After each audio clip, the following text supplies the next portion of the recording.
In a small, unremarkable corner of the universe, somewhere between the third moon of Orbulin V and a nebula that suspiciously resembled a piece of moldy cheese, there floated a ship.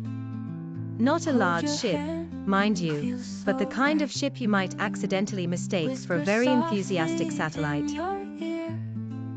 It was called the Inevitable Chaos, and for reasons that defied logic, this ship was about to embark on a journey that would forever change the fate of a mildly curious individual named Horace Bumbleton.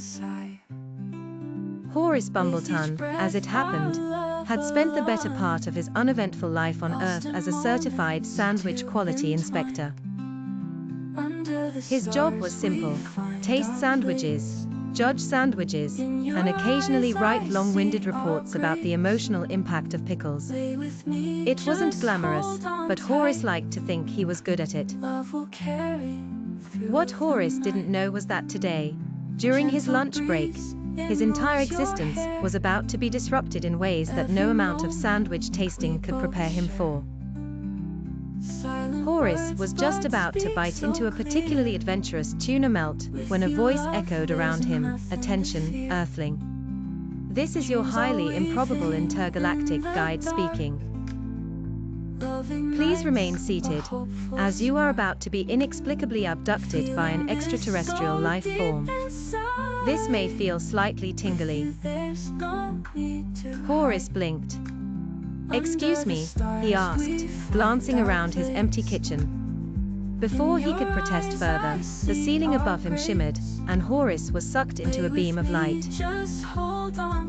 There was a brief sensation of flying through an infinite kaleidoscope of space and time, followed by the rather unsettling realization that he was now standing in a spaceship, still holding his half-eaten tuna melt. "Ah, there you are," said a cheerful voice.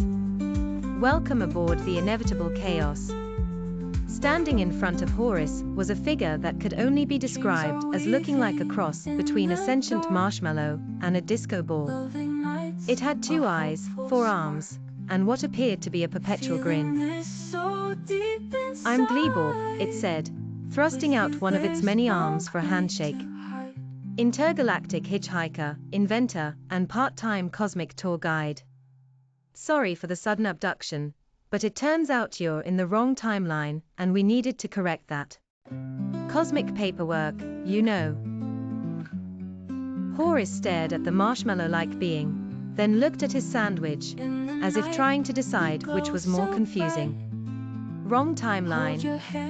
Horace finally asked, clutching his tuna melt like a lifeline. Yes.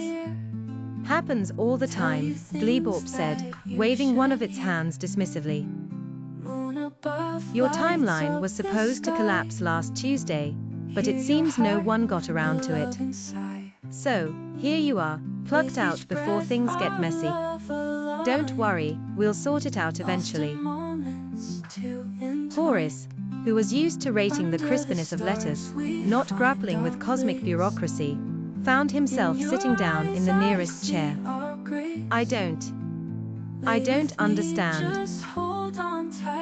Gleeborp patted him on the back, or at least what Horace assumed was his back. "That's the spirit. Most people panic, but you're handling this with admirable confusion. Now, let me give you the grand tour of the ship." Before Horace could protest, Gleeborp whisked him off down a series of hallways that twisted in ways no hallway should logically twist.